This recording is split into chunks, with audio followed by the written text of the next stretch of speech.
December மாதத்தில் இன்னும் சில முன்னாள் அமைச்சர்கள் தாவேகாவில் இணைவார்கள் என தாவேகா மாநில நிர்வாகக் குழுவின் தலைமை ஒருங்கிணைப்பாளர் செங்கோட்டையன் அறிவித்துள்ளார். தாவேகாவில் இணைந்த பிறகு முன்னாள் அமைச்சர் செங்கோட்டையன் முதல் முறையாக தனது சொந்த ஊரான ஈரோடு மாவட்டம் கோபிச்செட்டிப்பாளையத்திற்கு நேற்று மாலை வந்தார். அப்போது ஏராளமான ஆதரவாளர்கள் மற்றும் தாவேகா தொண்டர்கள் அவருக்கு உற்சாக வரவேற்பு அளித்தனர். அவர்கள் மத்தியில் பேசிய செங்கோட்டையன் தமிழக வெற்றிக் கழகத்திற்கு சிறப்பான எதிர்காலம் காத்துக் கொண்டிருப்பதாக தெரிவித்தார். நான் புரட்சித் தலைவர் என்று சொல்ல மாட்டேன்.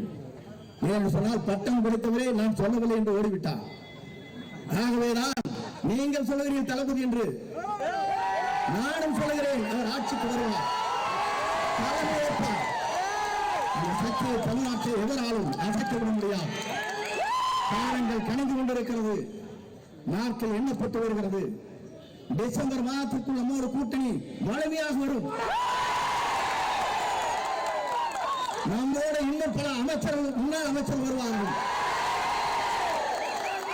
நீங்கள் கவலைப்பட தேவையில்லை, உங்களுக்காக நாங்கள் உறுதுணையாக இருப்போம்.